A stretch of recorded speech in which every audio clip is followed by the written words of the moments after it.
All right, it is August 8th, 2025, and we are out here doing a little more heat training, because why not, right? So, I think it said it was 96, 97, and quote-unquote muggy. I don't know exactly what it said, but anyway, it said it felt like 105 or more, so that's awesome. Anyway, so Habanero, which is the reason we do this, the Habanero 100, is 2 weeks from tomorrow. So farthest I've run all summer is about 11 miles, 12 miles maybe. So today we're gonna go 16-ish, a little bit farther I think, whatever it ends up being, and try not to die. So usually I'm on that side of the street, but there's so damn much traffic today I can't get across. Well, could, but you know. Anyway, people over here staring at me, laughing at me. So I had a question or comment about a month ago because I couldn't find my damn memory card reader. No, that's not true. I found it, but it was broken. So it took me a while to get stuff off my camera, but you requested I talk about the cat piss saga, pinball stuff, funny signs at races, and there's one more that I can't remember off the top of my head, but it may come to me here, so we'll give us subjects to talk about on this run here. So we're about 2 miles in. Had to take a gel because I was starving. I don't usually take one until mile 3, so that's not a good omen, but let's get going. A little over 4 miles. Let me tell you something, it is way different running when it quote unquote feels like 105 than when it feels like 95. Definitely been a mild summer. This is something else. So don't forget to check out Cerebros. Yeah, there's a discount code down below and in the picture if I remember to put it up. But I think we all know how lazy I am with editing, so that may not happen. So, details. Let's talk about the cat piss saga. So, we had 6 cats, unfortunately, and they destroyed our house. Carpet, peed everywhere. They were good cats. They just didn't react very well when we had kids. You know? So, we just seemed to accrete them there for a while. But, oh, sorry. Make everybody sick here. Sweating in my eyes and getting sunscreen in. Birds like a mother. So anyway, about a year and a half ago, they destroyed Lunchbox. Well, it's probably longer ago than that by now, but a year and a half, 2 years ago, they destroyed the carpet in Lunchbox's home office. You know, I don't know what it is, 15 by 15 room or whatever. So we took it out and just left bare concrete floor. Well, that didn't stop them. They kept peeing and peeing and peeing in the damn concrete till Lunchbox just kind of had enough. So we brought him to a rehoming facility. And by the time we got them all there, the first 4 were gone. So I hope they're okay. I feel guilty about that, but you got to do what you got to do. So anyway, we cleaned the floor really good, used that enzyme stuff, and then I sealed it with, it's not Kills, it's the other brand, like Ziegler or something, that's quote unquote supposed to cover up, kill urine stains and odor in concrete. Well, it didn't do a goddamn thing. All it did was bring it to the surface and made a giant mess. So contacted them, they were absolutely zero help. Just, fuck you, that's your problem. So how do you get that out? It seeps into the pores and it's supposed to seal it. So The answer is a diamond grinder for concrete. So I bought a grinder for concrete. Well, a grinder wheel. It's out there with my shop vac and this grinder thing on my hands and knees for like, I think it took me 8 days to grind all this shit up. They had a one you could rent, but it was obnoxiously expensive. And apparently made a giant mess if you could get it to work for long enough to do your room, based on the reviews. So that was fun. It got dust all over the house, concrete and Ziegler or whatever it is. And then, so that was fun. So then you have to treat it with TSP, I think, solution, something. It's very like toxic to kill all the bacteria, which you're shaving off the top layer, so you're getting down into fresh piss. So did that 3 times, which involved dumping a bunch of it onto the concrete in this water. It's like powder, so you dissolve it in water and dump it on the concrete and literally scrub the piss out of it with a deck brush. Then you let it sit for 10 minutes, and you vacuum it up with a carpet shampooer, and then you pour a whole bunch of water, rinse it down, and then vacuum that up with a carpet shampooer. So that was fun. I did that 3 times. It took me about a week because you're supposed to let it dry completely in between times. All right, so then I let it dry completely. And then I dumped this damn enzyme solution that's like specialty made industrial stuff on the concrete to kill the, or to neutralize and eat the urine crystals. I forget what it called it, but whatever it is. And then let that sit for like a fucking week until it was, couldn't smell anymore, so it was not working, right? So then, finally ready to do what I was trying to do with the fucking kill stuff, and got this concrete 2-part epoxy specifically made to be for this purpose, like industrial grade. It's like $100 for this shit. So then I went, dug out my damn pinball. Sorry, I'm sweating like crazy. So I had my dust respirator for the grinding, and then I had to dig out the chemical respirator, put this shit down. Anyway, I did that last night. It is literally take a roller and paint the ground. So we got that done. And when I took my respirator off, like within 30 seconds, my eyes started burning and I was about to pass out because it was so toxic. So we stayed the night in Lunchbox's office, where they have been since I've been doing this. They being her and the kids. So that's where we are. So the next step is to clean all the concrete dust out of that freaking room, which is going to be impossible because my shop vac died because the concrete dust killed the motor. So I gotta buy a new one of them, and I also killed a grinder in the process, so I had to buy another one of them. You gotta clean the dust out of the whole house that got out, even though I sealed it off with plastic.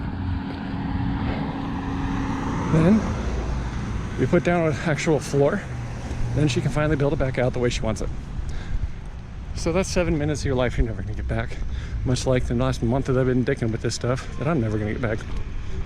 So I took about a half mile of my life, so let's keep going.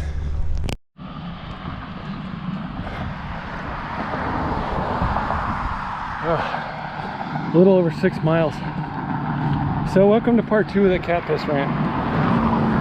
So the reason it took me 8 days to do that is because I can only do it for do the grinding about 30 to 45 minutes before I either got so sweaty my glasses fogged up and I couldn't see anything, or the dust was so bad I couldn't see it, the grinder this far in front of my face.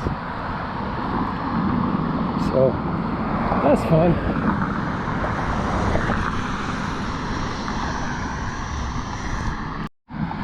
But that wasn't the only thing they did. So we had a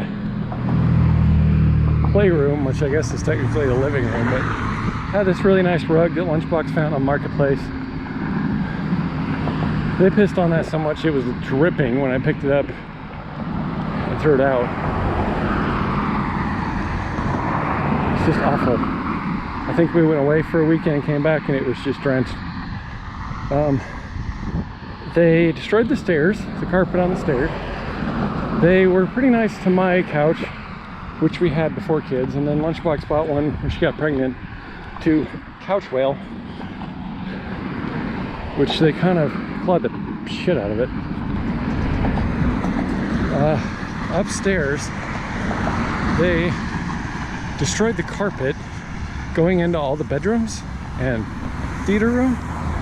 Like there's a just bald spot in front of it where they were clawing under the door for whatever reason. They also peed upstairs everywhere. So I shampooed that a couple times, and I think I shampooed it 4 times. Lunchbox did twice, I think. And it still smells like stale piss up there. It's awful. So I don't know if that needs new carpet and or subflooring. So that's fun. They also got cat hair everywhere. I mean, everywhere. Like, you move something, you think it's clean, and it's just puff of fucking cat hair.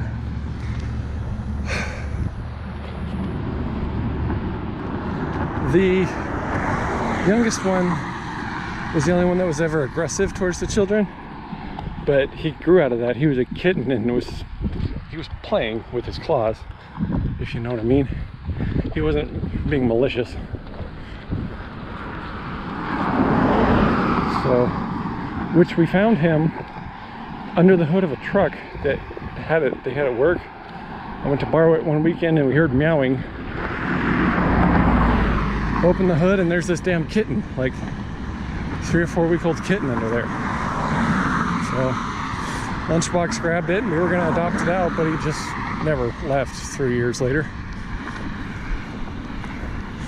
Anyway, so yeah, there's a lot of reasons. We both feel really guilty about it, but I'll admit life is a lot better. You don't smell litter boxes. There's not food and fresh piss, and you don't gotta watch what you leave out because they'll pee on mail. They pee on towels. They piss on the couch. They peed in the living room rug. Those rugs really tie the room together. Anyway, they pissed on my bed once. They pissed on the other beds. They piss in laundry. It's ridiculous. Anyway, I guess the moral is, if you're gonna have kids and cats, get cats after kids. Now, I know it wasn't all of them. I think there was probably 3 of them that were the problem, but they were all being hairy and all claw and stuff, so Lunchbox said they all had to go, so that was that. Which I missed them, feel guilty, but goddamn. And we have a big house, don't think they were cramped. Anyway, it's the end of that rant, I guess, for now, until I think of something else that they did. All right, we're about 8.5. Just turned the corner back there. So the problem with this route is, first 9 miles or so is maybe 30% shaded. The rest of it's about 5. So you're tired, beat. I want to get out of the sun, all the shade goes away. But I guess that's what we're going for, right?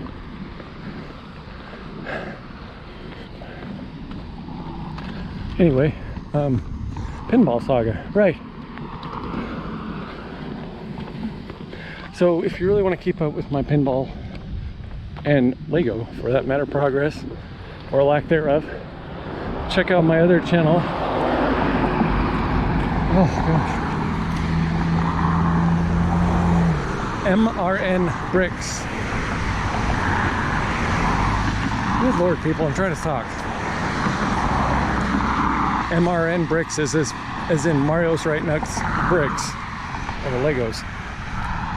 I don't post much Lego stuff anymore since having kids, but I do post a lot of pinball stuff. So it's been pretty dry recently actually. I started a restoration of 4 machines. Matahari, Electra, Dolly Parton, and $6 Million Man. Earlier this year, they were about ready to paint. Problem is I need to take them from my shop back to my house where I set up my paint booth. But I can't because a bunch of crap I got from my grandma when she moved out of her house is currently in that spot. So I gotta get it out of there so I can set up my booth and so it doesn't get overspray all over it. It's a process, people. But they are all 4 primed and ready to go in the garage. I haven't picked up many machines this year, to be honest. The last one I got a couple months ago was a Bally Playboy from 78 or 9, I think. Reasonably good shape. Guy's dad had it for like 40 years, so it's in need of some love, we'll say. He took a reasonably good care of it, but he didn't know what he was doing very much, unfortunately. Almost works.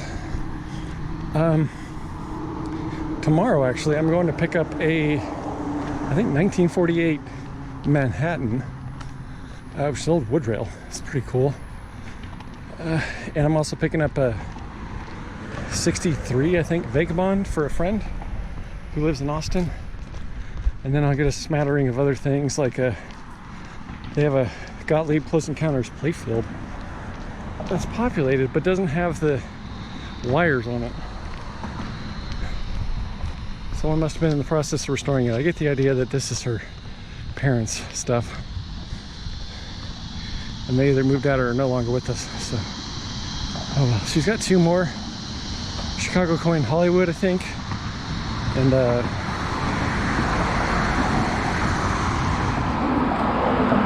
crap, I forget what the other one's called. But on Pinside, it's like the number 3 top EM game. They'll come to me as soon as I turn this off, but I don't know. I may throw her off if she can't refuse, but we'll see. Yeah, so that'll be fun. Sooner or later, I'm going to paint all them machines, and then I can get to restoring all the playfields and stuff, so putting it back together. So that'll be fun. Well, I say restoring. I got new playfields for all 4 of them, so they're all pretty salvageable, but yeah, well, I bought all them playfields a long time ago, so I might as well use them.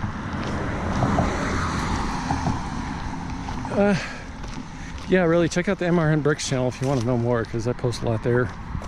Not so much recently, because I've been doing this stupid cat piss stuff, cleaning out the garage so I can paint again, but once I get all that done, I can set up my paint booth and we'll get rolling again. Oh, that may, when it's this hot, paint doesn't behave itself very well, so we gotta wait for a few more weeks for it to calm down anyway. Anyway, we've been rambling, so let's get going, because I think that's about the end of the shade. So here we go. All right, about 10 and a half. A little reprieve with a cloud, so that's awesome. So I think I showed this last year on this little route here. They've been messing around with this construction for like 3 years, and they got 2 years left. So the last couple of weekends, they've closed this particular major intersection with absolutely no warning to anyone. It's not like I work for a construction company. When we close a street, we have to have signs, we have to warn the public, we have to follow DOT regulations. These people are just like, fuck you, deal with it. I mean, no warning, they just close it right there at the end of the barrels. And you're like, there's no way to get out of here. So people are running through HEB and that way, and it's hard to get around. So a couple miles, 2-3 miles that way is the 11-mile crossing. It's a lot easier to do that if people would use their blinkers. So, you know, if they're predictable and you don't walk out in front of someone who's turning because they didn't turn on their goddamn blinker. But anyway, Apparently they're closing it again this weekend because back that other way, there was a sign. It said, hey man, tonight from whatever it said, 9, 10 o'clock till Monday morning at 5 is gonna be closed. And it looks like there's another arrow board thing up here. So that's kind of them after 3 weeks of go to hell, deal with it. Yeah, just right here, just cop cars. They're like, well, where the hell do you go? So, big string of people going through HEB. I don't know, I think they had that way closed off so you couldn't go that way. And I'm sure it was the same way on the other 3 directions. Like, good Lord, people, deal with it in a professional manner. Anyway, rant over. I guess I should add to that, there was no one directing traffic any of the 4 directions. It was just a cop car sitting with his cherries on, the cop sitting in the car. You're like, okay, well, I guess they're doing that. So, anyway, officially out of water.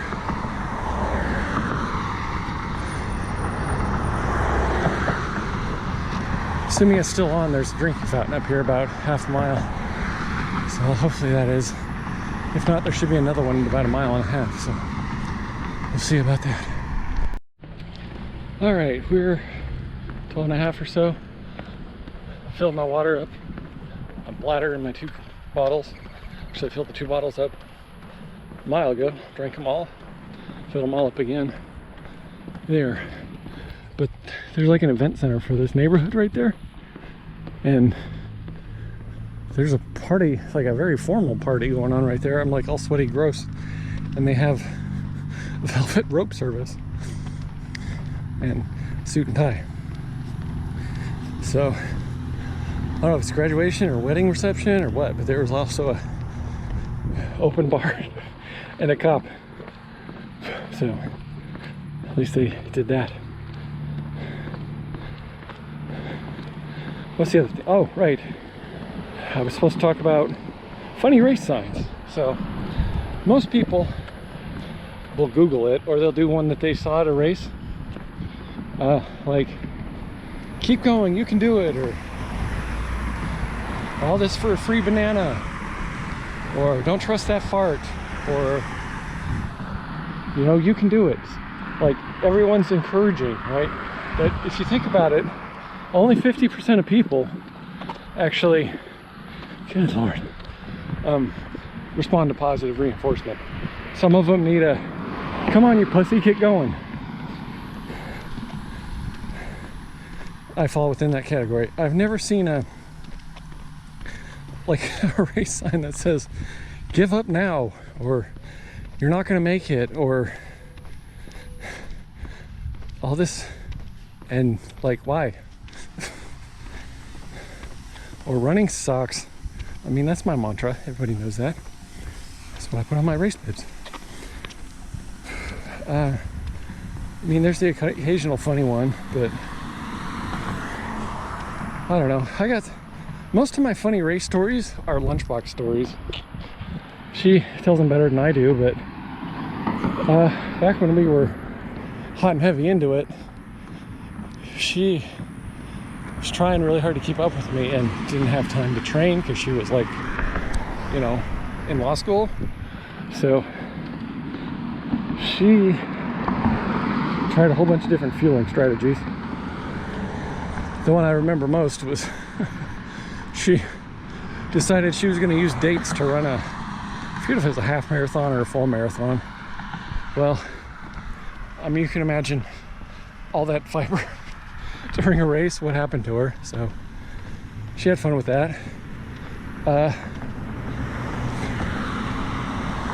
She had a lot of throw up stories. Like one time, I think it was Seabrook actually, or may have been LaPorte, I don't remember. One of the runs down south there, she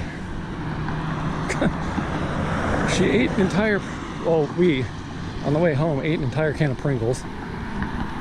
So she threw that back up in the car whilst driving on the interstate. So we were pulling over and she dumped it out, you know, not throw it out, but dumped it out. Then we pulled to a stoplight where she was going to pull over so I could drive because she didn't feel good. And she threw up again in the same Pringles can / all over her lap, so that was fun. Another time we were in Dallas, and she like, we had a mile walk back to our hotel. We had just run one of the half marathons in the summer, and she had chugged a bunch of water at the end walking back, and eating chips or whatever. And we got there, we got all the way in the elevator. She got in the, you know, air conditioning, and we were on like the 8th or 9th floor or whatever. The bell dinged, opened, and she threw up all over the buttons. Like, not just a little bit, but like excessive, projectile, violent vomiting. So that was fun. She went to get something to clean it up, and by the time she got back, the maid had got it, I guess. But I was so busy laughing, I was trying to help, but I was like, oh my god, that's hilarious. I mean, it's like, you get sick occasionally, it's like whatever. What else did she do? She was like mile 18 or something in the Houston Marathon one time, like the first one she did, 2015, I think, 16. And she went to the porta potty to pee, I guess, / take a break, have a meltdown, because, you know, that race is hard for everybody. And someone had left a half-eaten can of tuna in the porta potty. So she always asks people when she does like questions about races, did you ever find some tuna in a porta potty? So yeah, those are fun. What else did we do? Second. See, my funny stories usually have to do with like eating it. One that comes to mind was 2015, I think. Pandora's Box of Rocks. I ran the marathon, so I was booking it. I ran the first lap faster than I usually ran road marathons, because I was pretty new at the trail racing, and it was like single track, and I was like, these people aren't gonna pass me. So I was running down this hill, like getting my stuff together right out of an aid station, and it was like this crest that had a single track on top of it, and I just fucking ate it and went right down into the thing.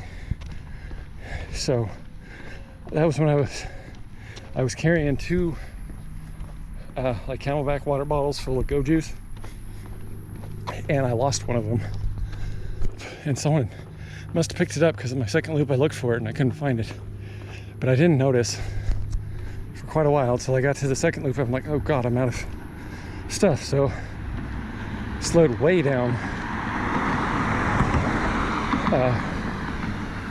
but I still managed to finish that thing in under like 6 hours, which, if you've ever run that race, that was freaking hauling ass for me.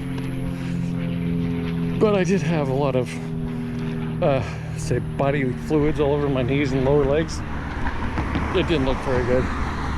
But I guess the moral of that story is, if you eat shit, then you gotta stop and like make sure you're okay. Don't just get embarrassed and like stand back up and keep going.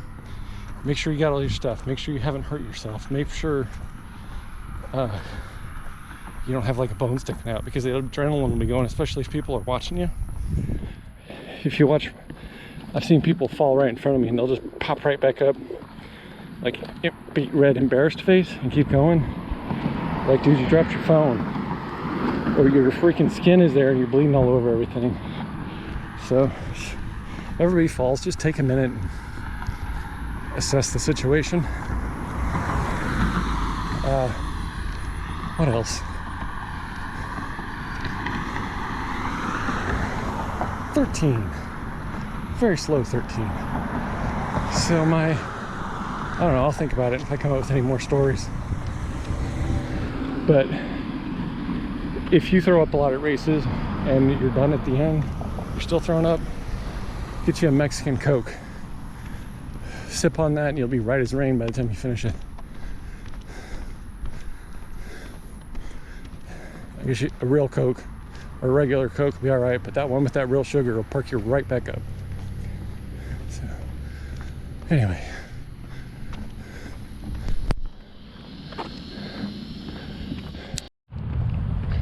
All right, just past 14.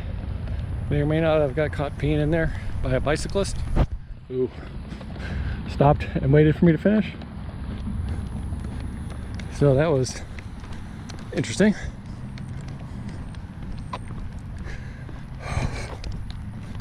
Anyway, I can't think of any funny stories, so a couple miles left. I feel like it's a little cooler right now, but just heading straight into the sun is still kind of hard. And I'm getting tired. Anyway, and it's getting freaking late.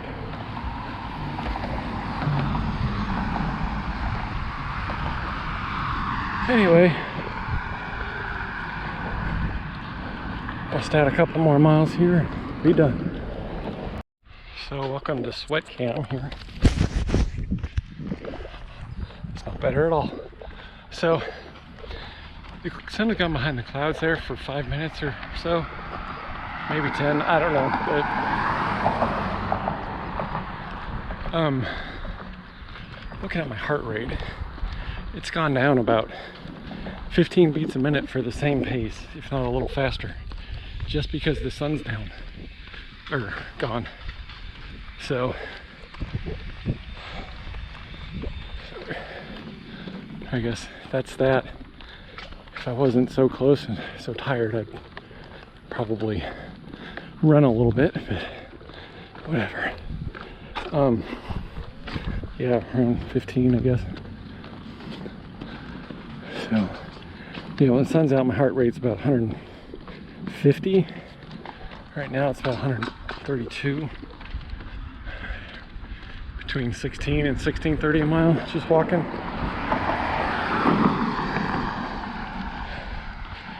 When I was in shape, I could do about 15-minute miles, just heel toe walking.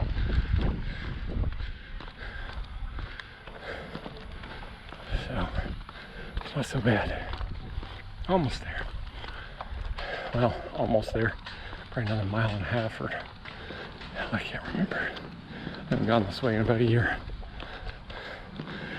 So, I guess that's my moral of the story for Habanero, is slow down. Speed up when the sun's down. Be it night or a cloud. Oh, and walk through the sand regardless. It's important. Alright, just hit 16. I'll end this now since I've rambled on a lot. About 4 hours. Oh, man. 4 miles an hour isn't too bad, actually. Better than what I was expecting. So, if we can maintain that or close to that at Habanero, we'll be alright. So, anyway, keep it real. Let me know if you're going to be out there, and catch you on the next one. Let me know if you want other topics for me to pass the time with. That was fun. Alright, later.